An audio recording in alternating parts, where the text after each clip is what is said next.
Masayang araw po, mga ka-PL.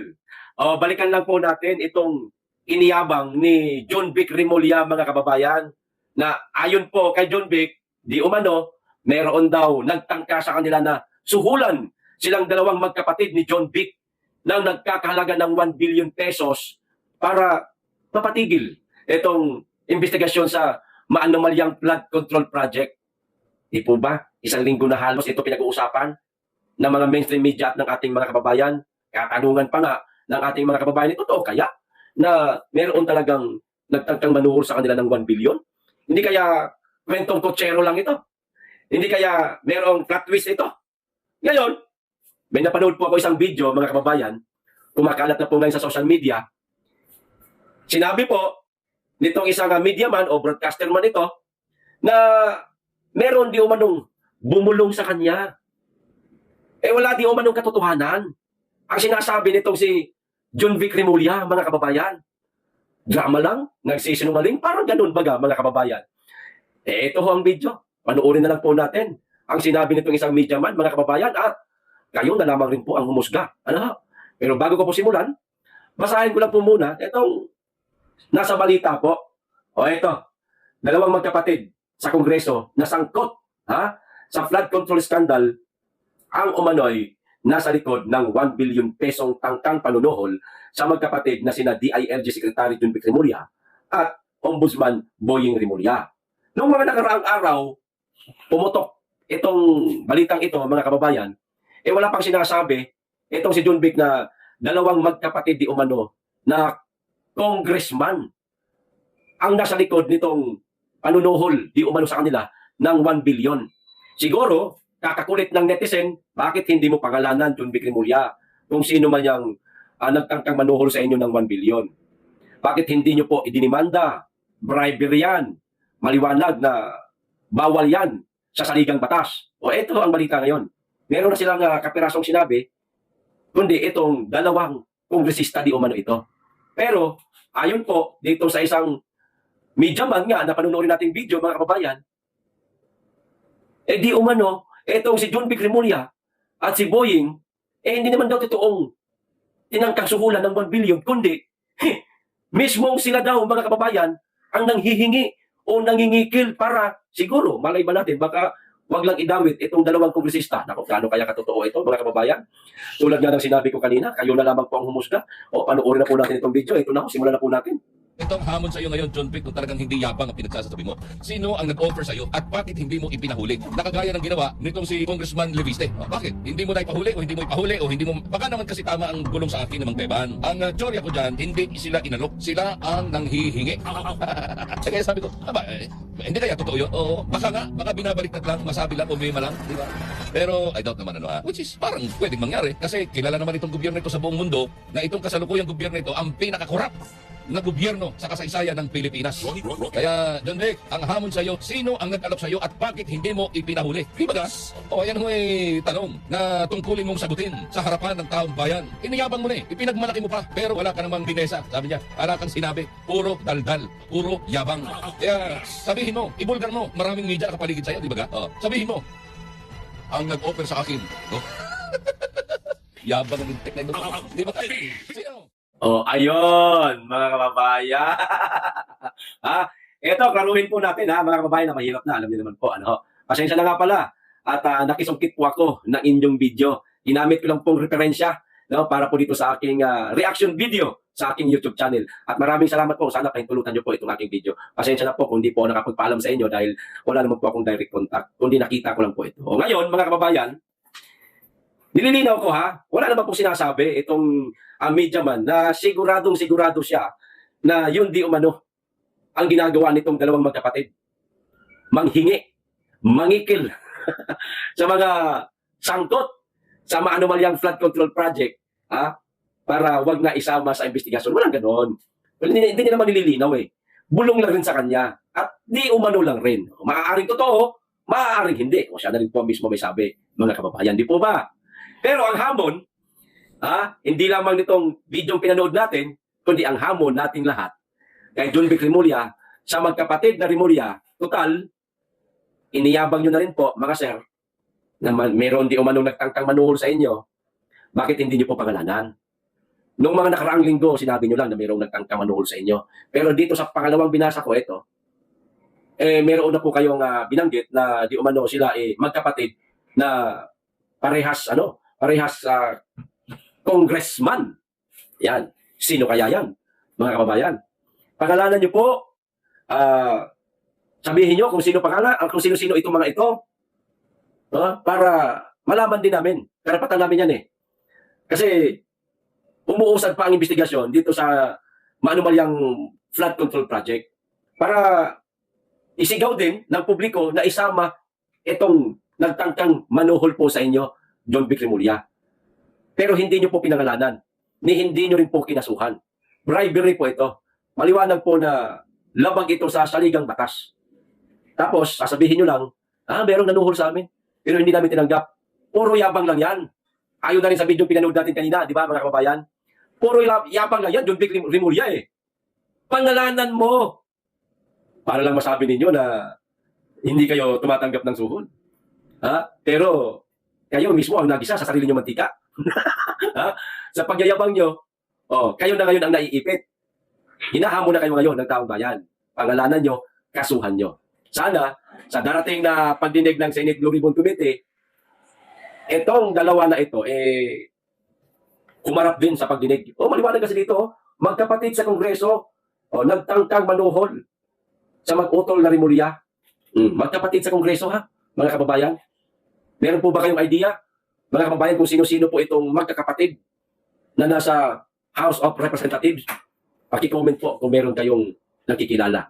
Pero wag po nating tatantanan itong magkapatid na Remulla na pangalanan nila at higit sa lahat, kasuhan nila itong nagtangkang manuhol sa kanila. Kung totoo man itong sinasabi nila. Pero kung yabang lang, syempre wala sila mapapangalanan at wala sila makakasuhan. Sa madaling salita, yabang lang. Para masabing malinis kuno sila. Style niyo bulok. Ayan. Ito pa isang balita, mga kababayan. Malapit na po ang Senate Blue Ribbon Committee. Nako, mayroon po yatang mag-aala Gutesa. Gagayahin yung ginawa ni Gutesa. Kumbaga, parang secret resource person. Sa madaling salita, whistleblower. Ayan. Ito ang balita. Isang whistleblower umano ang nakatakdang magbigay ng testimonya sa Senado sa susunod na linggo tungkol sa umano'y papel ng contractor couple na sina Curly at Sara Diskaya sa pagbili ng isang house and lot sa South Forbes Park na konektado kay dating House Speaker Martin Romualdez ayon sa nakalap ng politiko. Yung galing pala sa politiko itong balitang ito, mga kababayan, na pinick up na lamang po ng iba't ibang mga mainstream media. Meron pang isang whistleblower, naku po, na ang ikakanta maaari nito na itong si Martin Romualdez at si Diskaya ay konektado nga at nagkaroon nga ng transaksyon na si Diskaya lamang ang naging front para makabili ng house and lot si Martin Romualdez sa isang sikat na subdivision dito sa Makati, mga kababayan. Nako po, kaabang-abang ito.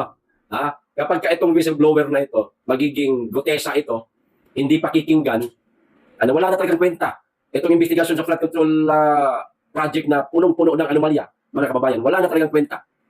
Lalo na, sinabi na rin po ni Tito Soto na yung listahan o yung Cabral files ay basura lamang daw. Listahan lamang daw na parang sa kanto, mga kababayan. Na yung Cabral files na yon maaaring naroon ang pangalan ng mga big fish tulad ni Martin Romualdez, katulad ni Saldico, at baka mismong si Bangag, naroon din yung pangalan niya. Kaya nila sinasabing wala, basura yan. Huwag niyong papaniwalaan yung mga listahan na yan. Listahan lang yan sa kanto. O hindi dapat yan pagtuunan ng pansin, di ba? Yun ang sabi ni Tuta Soto, mga kababayan. Wala nang kwenta ang investigasyon kung gano'n ang mangyari, kung hindi pa rin papaniwalaan tong whistleblower na ito na magkokonekta kay Romualdez at sa mga Diskaya. Anong silbi ng Senate Blue Ribbon Committee na yan? Para lang ba yan sa mga politiko, na mga kawatan, na nagpasasa sa kaban ng bayan? Kung hindi nila ito pakikinggan, abay magkantabay po tayo, mga kababayan, sa darating na araw ng Lunes o bukas. Pagdinig na po ng Senate Blue Ribbon Committee, baka maging katawa-tawa lang ang mangyayari. Okay, ito pa isang balita, mga kababayan. Itong tungkol naman po dito sa sinabi di umano. Naku po, ito di umano ang naging pronouncement nitong si Atong Ang, mga kababayan, no, dito sa patong sa kanyang ulo na nagkakahalaga ng 10 million. Meron po siyang mainit na buwelta. Naku po, o eto, kabahan na ang mga kawatan dito. Kung totoo ito, dapat kabahan si Romualdez. O ito, 10 million lang ang patong ng ulo ko. Ha? Pag napatunayan kong mastermind, pag napatunayan ko ang mastermind sa flood control issue, triple o higit pa ang ipapatong ko sa ulo nila para sa mga Pilipinong namatay at ninakawan nila. Ayan. Parang nakialam na po si Atong Ang, mga kababayan, dito sa mga korupsyon na nangyayari sa ating bansa. Para sa akin, tama lang kung totoo man ito na sinabi talaga ito ni Atong Ang. Maraming matutuwa sa kanya ng mga Pilipino kung gagawin niya ito at kung totoo man itong sinasabi na itong lumalabas ngayon sa balita na ito di umano sinabi ni Atong Ang. Maraming matutuwa sa kanya ng mga kababayan.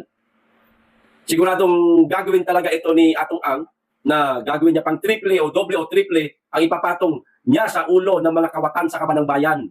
Oras na mapatunayan niya kung sino man ang nasa likod o sino mismo ang mastermind nitong flood control issue na ito.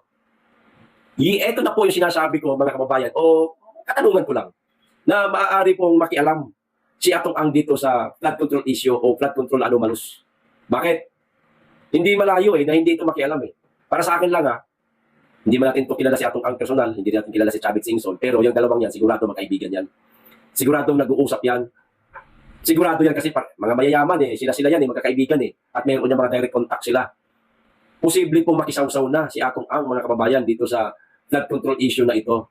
At gustong-gusto niya siguro maaaring pukuyin, malaman kung sino talaga ang pinaka-mastermind. Lalo na ngayon, iniipit na siya. Meron na siyang mga warrant of arrest. Anumang oras, ano siya makita, pwede na siyang damputin. Pwede ito makialam. Baka pwede pa nga ito magbigay ng pinansyal mga kababayan, sa mga mangyayaring rally. Lalong-lalo na itong kaya Chavit Singson, itong one time, big time kung tawagin niya. Pwede. Tandaan po natin, mga kababayan, meron pong isang presidente na pinagkaisahan itong dalawang ito, kaya na-impeach o napatalsik. Ang tanong, magagawa din kaya? Uulitin kaya nitong dalawang ito, ni Chavit at ni Atong ang pagpapatalsik uli na naman sa isang presidente ng ating bansa? Pwede. Pwedeng mangyari, mga kababayan, kung magkaisa itong dalawang ito. Parehas to may pera. Kaya nitong magbigay ng pagkain sa mga taong nasa rally Kayang-kaya ho. Ninapakainit kahit isang buwan pa na nag-rally itong ating mga kababayan. Kayang-kaya niya po nila itong gawin. Para lang mapabagsak ang isang, alam niyo na ho, mga kababayan, mapatalsik ang isang, di po ba? Katulad ng mga nagawa nila ng mga nakaraan dahil nakikita nila na di umano mayroong korupsyon, sangkot sa ganito ganyan. Di po ba? Ngayon, ano ba nangyari sa bansa? Napakalala na po ng korupsyon sa ating bansa. Malay natin, baka itong dalawang kilalang mayayaman na mga negosyante, sila ang maging instrumento. Kasiyahan sila ng ating mga kababayan. Sana lang naman. Lahat ng yan, sana lang naman.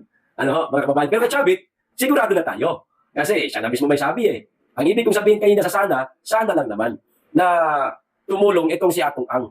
No? Mas masaya, mas maraming suporta, higit sa lahat, yung ating mga kababayan na dadalo sa rally ng ilang araw, hindi magugutom. May mga pera itong mga ito. Di po ba, mga kababayan? Ito pa, isang balita at nakakatawang balita, mga kababayan. Itong tungkol po kay Kian de los Santos, mga kababayan, na pinaplano yata nilang gawing santo. Itong batang ito. Hindi ko po kinukutya. Itong mga kaibigan, mga kapatid natin na kaanib po ng ICAR o Iglesia Katolika Apostolika Romana, sa madaling salita, Katoliko. Hindi ko po kayo pinagtatawanan, hindi ko po kayo binabastos. Nagbabasa lamang po ako nito. Ito ang sabi, Kian de los Santos, hindi pa napasa sa ilalim sa proseso ng pagkasanto. Meron pang plano na isa sa ilalim ito sa proseso para maging santo itong batang ito. Pasintabi po sa mga taga-suporta nito si Kian, kung meron man, lalong-lalo na sa kanyang pamilya. Kayo po mismo ang tatanungin namin, karapat-dapat ba na maging santo si Kian? Sensya na po Nakakatawa po kasi ang balita. Hindi ko po pinagtatawanan si Kian, kundi itong balitang nabasa ko. Nag-react ang mga taga-suporta ni Kian de los Santos sa isang netizen na tumatawag sa kanya bilang santo. Kita nyo na itinuturing ng iba bilang panlilinlang dahil hindi pa dumaan o dumadaan sa opisyal na proseso ng simbahang Katolika. So meron daw di umano isang tao o o netizen na tumawag sa kanyang santo siya. At nag-react naman po, pumalag itong mga taga-suporta ni Kian de los Santos. At teka, huwag mo lang tatawaging santo yan at hindi pa yan naiproseso para maging santo. Aba, so meron, meron yata plano. O ayon sa isang netizen, Kian de los Santos is not officially recognized as a patron saint by the Catholic Church. The Catholic Church has a formal process for canonizing saints and Kian de los Santos has not undergone this process. Ayan. Matandaan na nagsimulang tawagin si de los Santos na santo ng ilang netizen matapos itayo ang memorial para sa kanya sa isang simbahan sa Caloocan kasi tinatayuan niyo po ng isang ng isang memorial o yung parang malaking lapida ang tawag diyan. Pinatayuan niyo tuloy. Itong mga kaibigan nating mga panatiko, kawawa naman, nalinlang. Oh. Tinawag ng santo o baka nagdasal na sila kay Kian. Hindi niyo ho ba alam? Malaking kasalanan ho yan. Diyos-diyosan ho yan. Tapos gagawin yung santo, itong di umano'y dating durugista na pumanaw na. Ha?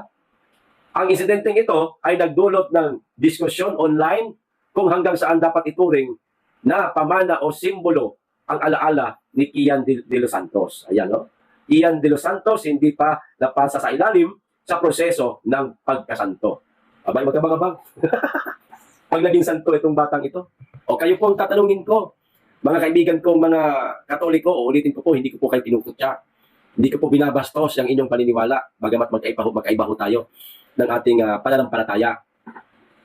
Oras ba na naproklama si Kian na maging santo o santo na o ganap ng santo? Luluhuran niyo po ba ito? Magdadasal po ba kayo sa kanya? Hihingi po ba kayo sa kanya ng tulong o gabay sa inyong pang-araw-araw na pamumuhay? O igagalang niyo po ba ito? Katulad ng paggalang ninyo sa iba't ibang santo na kinamulatan po ng inyong mata mula nang kayo ay bata pa hanggang sa ngayon. Nasa inyo po ang desisyon, mga kababayan. Pag-comment na lang para mabasa ko rin po. Okay, o ito pa isang balita, mga kababayan. Huli na po ito. Itong tungkol po sa free visa ang mga Chinese citizen kapag pumasok sa ating bansa. Ito may video, hindi po natin kilalang mainstream media ito. Mahirap na baka makapiright po tayo. Gusto ko po sanang ipanood sa inyo, mga kababayan. Pero pakinggan na po natin, kapiraso lang. Kuhanin na po natin yung kanilang konteksto. Okay? O ito. Simula po sa Biyernes, January 16, papayagan ng mga Chinese national na pumasok sa Pilipinas ng walang visa sa loob ng 14 na araw. Ayon sa Department of Foreign Affairs, ayon dito sa direktiba ng Pangulo na pasiglahin ang kalakalan, investment at turismo, gayon din ang pagpapalakas sa ugnayan sa pagitan ng Pilipinas at China. Yan na, okay na, tama na. Nakuha natin yung konteksto nila. Free visa. Ayan. Ang mga Chinese national na pumasok sa ating bansa, tayo, hindi. Mga kababayan, kung di ako nagkakamali, kahit sa Administrasyong Duterte, kahit na napaka-lapit na magkaibigan o kaibigan nitong si dating Pangulong Duterte at si Xi Jinping, hindi po nangyari ito na magkaroon po ng free visa para sa mga Chino, papasok po sa ating bansa. Ngayon lang, sa administrasyon ni Marcos. Kamusta, mga loyalista? Mga vlogger ni Bangag. Di ba ang sigaw ninyo?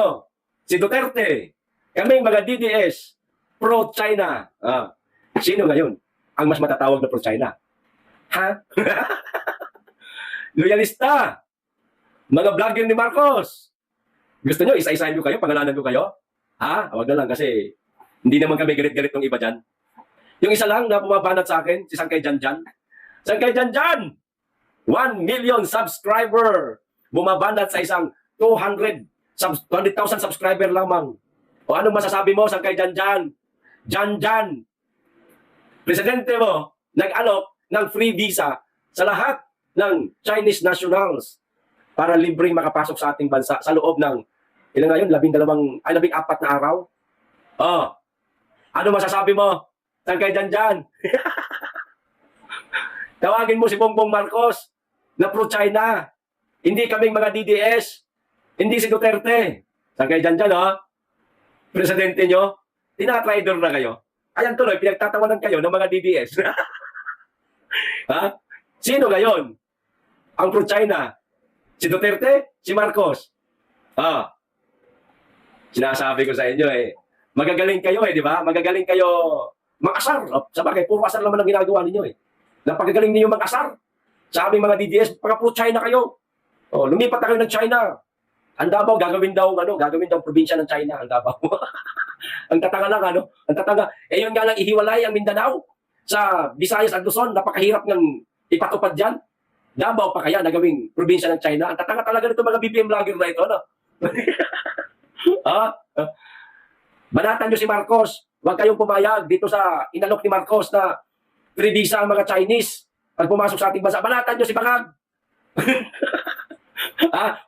Banatan nyo. Pro-China yung presidente ninyo. Siya, totoong pro-China, hindi kami, hindi si Duterte. Natahimik kayo, sa issue na to, Wala kayong mailabas na content, Kasi, napasok kayo, nasunog kayo dito sa alok ng inyong presidente sa China. Kayo mismo pinahiya ni Bangag. Sabi sa inyo, Bangag yan Paiba-iba desisyon ng tao na yan Nakaraan, kalaban niya China. Ngayon, dumidikit na sa China. Para sa akin, walang masama kung makipagkaibigan siya sa China. At yun ang mas mabuti. Kaysa sa makipagkaibigan siya sa Amerika na ginagawa ng siyang tuta. Ang China, hindi ugali na gawing tuta ang Pilipinas dahil ang turing ng China sa atin, kapatid, nauna ang mga Chinong nakatapak sa lupa ng Pilipinas bago pa kung sino-sinong itong mga bansa na nanakop sa ating munti at napakagandang bansa. Di ba? Hindi nagtangka ang mga China, ang Chinese, na sakupin tayo. Nakipagkalakalan lang sila. Yun ang kagandahan ng relasyon o kagalingan makipagrelasyon nitong China sa iba't ibang lahi, iba't ibang bansa. Napakamatulungin ng China.